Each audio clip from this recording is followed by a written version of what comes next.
City news Bharat में आप सभी का स्वागत है। आपको बता दें कि सिवान जिले में एमएलसी चुनाव की सरगर्मियां काफ़ी तेज हो गई हैं और ऐसे में परसों सिवान के जिलाधिकारी अमित पांडे ने भी एक बैठक करके तमाम सेक्टर के पदाधिकारियों को कहा था कि जल्द से जल्द आप लोग तैयारियां करें, इसलिए कि मार्च लास्ट तक और अप्रैल 15 से पहले संभवतः एमएलसी का चुनाव हो जाएगा। ऐसे में हमारे साथ कांग्रेस के प्रत्याशी हैं अशोक जी, इनसे बात करेंगे। कांग्रेस के जिलाध्यक्ष हैं पूर्व जिलाध्यक्ष नवीन जी भी हैं, इनसे ही बात करेंगे। कई सारे लोग हैं जो एमएलसी चुनाव के ऊपर हमसे बात करेंगे। खास तौर पे जिलाध्यक्ष जी हमारे विदु जी हमारे साथ हैं, राजद महागठबंधन से अलग प्रत्याशी। आप राजद महागठबंधन में थे, आप लोग अलग होके अशोक जी को नॉमिनेट किया गया है, कैंडिडेट बनाया गया है सिवान जिले से एमएलसी के चुनाव को लेके। सबसे पहली प्रतिक्रिया राजद से अलग होकर चुनाव लड़ने का। देखिए, यह राजद से अलग होकर के चुनाव लड़ने की मांग जमीनी स्तर के कांग्रेस कार्यकर्ताओं की 15 साल पहले से शुरू हो गई थी।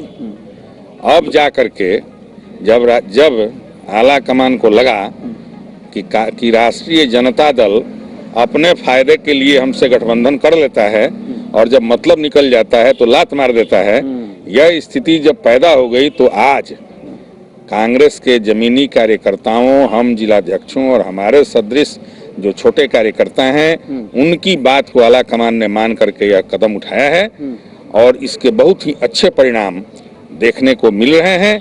और जब चुनाव परिणाम एमएलसी का आएगा तो राष्ट्रीय जनता दल, बिहार की जनता और जितने मदहोश नेता हैं उनको भी पता चलेगा कि कांग्रेस कहाँ है। निधियों का ये चुनाव माना जाता है, जो भी वोटर हैं, मतदाता हैं, बिना पैसे के भी वोट देने वाले हैं और सही कैंडिडेट का भी चुनाव करने वाले हैं। देखिए, हम लोग लगातार घूम रहे हैं।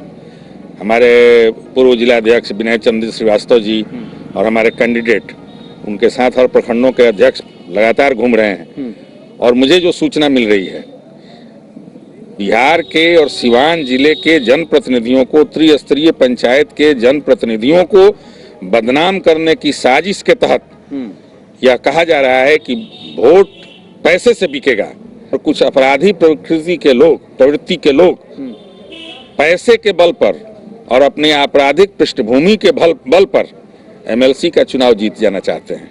लेकिन जब जनप्रतिनिधियों से और त्रिस्तरीय पंचायत के जो हमारे प्रतिनिधि हैं उनसे बात होती है तो वो उनको इतनी खुशी हो रही है कि आज कांग्रेस पार्टी ने एक स्वच्छ छवि के व्यक्ति को उतारा है, इसलिए पैसे का तो कहीं सवाल ही नहीं है। और जो लोग सिवान को बेचना चाहते हैं उनको करारा तमाचा लगेगा। कांग्रेस पार्टी के उम्मीदवार की जो गाय है उन लोगों की पगड़ी को खा जाएगी और हम लोग चुनाव जीत करके विधान परिषद में पहुंच जाएंगे। क्या बात, जबरदस्त बात अध्यक्ष जी ने कहा। रईस खान है जिनको अपने इशारे में अपराधी छवि का भी कहा, सिवान जिला भी जानता है। तीसरी तरफ बात कर ली जाए, अभी एनडीए गठबंधन का प्रत्याशी का घोषणा नहीं हुआ है, लेकिन मनोज सिंह सक्रिय हैं, नीरज तिवारी भी सक्रिय हैं। ऐसे में लड़ाई किसी से मानते हैं आप कि एक तरफा जीत के प्रति आश्वस्त हैं? देखिए, लड़ाई तो अभी है, अभी का जो दौर चल रहा है उसमें भी लड़ाई है। लड़ाई इसलिए है कि कांग्रेस पार्टी ने अभी मन बनाया, हमारा उम्मीदवार अब घूम रहा है, लेकिन जिस तरह से हमारे उम्मीदवार को जन समर्थन मिल रहा है, हमको लगता है कि 10 दिनों के बाद कहीं कोई लड़ाई नहीं रह जाएगी। इस बात को आप मानिए। और आपराधिक छवि की बात जो कहते हैं, एनडीए के जो भाजपा के भी प्रत्याशी आने वाले हैं उनके बारे में तो उनके प्रदेश के उपाध्यक्ष ही उनको अपराधी कह रहे हैं। कि जो भाजपा के भी प्रत्याशी आने वाले हैं उनके बारे में तो उनके प्रदेश के उपाध्यक्ष ही उनको अपराधी कह रहे हैं। हम लोग तो नहीं कह रहे हैं उनके वो तो पहले अपने में फरियाएं। ओम प्रकाश यादव नाम आप रख लीजिए, सब लोग जानते हैं, मीडिया से सब लोग रूबरू हैं। सिवान का कोई नागरिक ऐसा नहीं है जो मूर्ख है। आप ये हमारी बात सुन रहे हैं, यह बात भी सब लोगों के पास पहुंचेगी।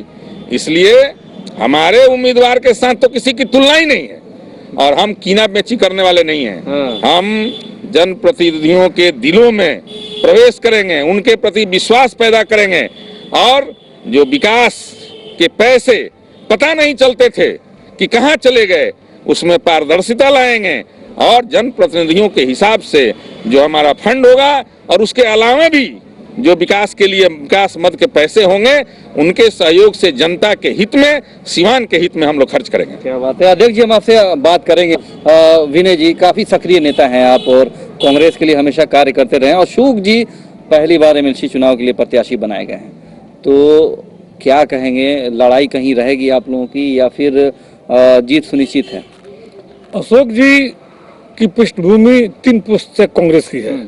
इनके दादा भी थे, इनके पिता स्वर्गीय सोलिया बिहारी सिंह जी भी थे, और वो भी अशोक सिंह जी भी हम लोग के पार्टी में वर्षों से, मैं जिला कांग्रेस कमेटी का जब मैं अध्यक्ष था तो मेरे कमेटी में भी थे, आज भी डॉक्टर साहब कमेटी में कार्यकारिणी के सदस्य हैं, प्रदेश के डेलीगेट भी हैं। इसलिए इनके कांग्रेस का कोई सर्टिफिकेट देने की आवश्यकता नहीं है, प्योर कांग्रेस। अब रही आपकी बात चुनाव में लड़ाई के संबंध में, एक बात मैं बता देना चाहता हूँ। जैसे हमारे अध्यक्ष जी ने कहा कि हम लगभग अभी 10-15 दिन से हम लोग घूम रहे हैं, और प्रत्याशी आज 4 महीना, 5 महीना, 6 महीना से घूम रहे हैं, लेकिन जो हम लोग 15 दिन में घूमकर जो हमने ख्याति अर्जित किया है लोगों के बीच, वो लोग 4 महीना, 5 महीना घूमकर अर्जित नहीं कर सके। मैं दावा के साथ कह सकता हूँ कि जो हम लोग 15 दिन में घूमकर लोगों के बीच जो अपनी ख्याति हम लोग ने पाई है और जो लोगों का विश्वास पाया है, वो उन लोगों को नहीं मिला है। चलिए, विनय चंद्र श्रीवास्तव जी, अशोक जी, जो भावना की इन्होंने बात की कि इस बार राजद का भी भावना खत्म हो जाएगा, पहली बार कैंडिडेट हैं, लड़ाई कहीं लग रहा है आपको? नहीं, हमारी लड़ाई जनता लड़ रही है। जितने जनप्रतिनिधि हैं वो ईमानदार हैं, चुने हुए हैं, और वो नेता हैं। जो नेता है वो जानता है कि किसके पास हम आसानी से जा सकते हैं, किससे आसानी से बात कर सकते हैं, और किसके साथ कंधा में कंधा मिला करके और भाईचारा के साथ व्यवहार कर सकते हैं, किसको हम बुला करके अपने घर पे बैठा सकते हैं, किसके साथ जाने पे हमारा प्रतिष्ठा नहीं जाएगा। इस कारण जो भी हमारा छवि है, छवि सब लोग जान रहा है। नहीं तो अभी चुनाव में समय है, उसमें पता कर ले कि हमारा क्या व्यवहार है, और इस व्यवहार पर ही हमारे को सब जितने भी चुने हुए प्रतिनिधि हैं, सब व्यवहार के चलते हमारे को वोट देंगे, जिताएंगे, हम उनका सम्मान करेंगे, वो भी हमारी सम्मान। एक खास सवाल कि कई लोग कह रहे थे कि कहीं ऐसा तो नहीं कि अशोक जी को मोहरा बनाने का कांग्रेस प्रयास कर रही है, कई जगहों पे प्रत्याशी घोषित हो रहे हैं कांग्रेस की तरफ से, ऐसे में आपकी स्थिति क्या रहेगी? हमारी स्थिति सबसे बढ़िया रहेगी। यहाँ पर जो भी कैंडिडेट अभी तक आए हैं वो हमारे छवि में, उन लोगों की छवि में आकाश पर दल का अंतर है।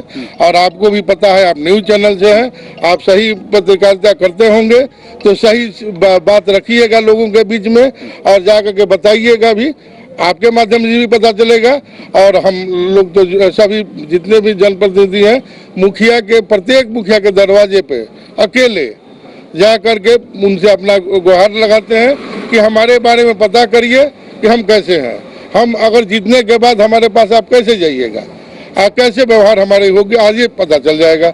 जो भी जनप्रतिनिधि वोट मांग रहे हैं, जो भी जनप्रतिनिधि से वोट मांग रहे हैं, जो भी लोग, जो भी कैंडिडेट हैं, उनके बारे में आप वही पता कर लीजिए, हमारे बारे में पता। जैसा क्या कम है, अपील क्या करेंगे तमाम मतदाताओं से? समय बहुत है, मैंने 10 दिन में ही हम लोग ये चुनाव जीत जाएंगे। और अपील है कि आप अपने मन से सच्चे को चुने, अच्छे को चुने। जय हिंद, जय भारत। चलिए अध्यक्ष जी, माइनॉरिटी के भी जनप्रतिनिधि जीते हुए हैं, वोटर जीते हुए हैं, उनका रुझान खासतौर पे क्या देखा जा रहा है? एगो भोजपुरी में कहावत कहल जाला, मुन्नी बदनाम हुई तेरे लिए। आज पूरे भारत में भारतीय जनता पार्टी कांग्रेस पार्टी को बदनाम कर रही है, और किनके लिए कर रही है ये माइनॉरिटी को सोचना होगा। और कांग्रेस का शासन था तो माइनॉरिटी को कितना महत्व मिलता था, इसलिए कि कांग्रेस किसी एक जाति की पार्टी नहीं है, एक धर्म की पार्टी नहीं है, हर जाति के लोगों को कांग्रेस पार्टी ने बनाया। अब्दुल गफूर साहब अपने बरामदे में सोए हुए थे और वहां से बुला करके उनको मुख्यमंत्री बना दिया। ऐसा कांग्रेस पार्टी हर जाति की पार्टी है, लेकिन हम बदनाम हैं जिसके लिए, अगर उस धर्म के जनप्रतिनिधि अगर इस बार नहीं चेते तो उनका भी कोई नाम लेवा पानी देवा नहीं बचने वाला है।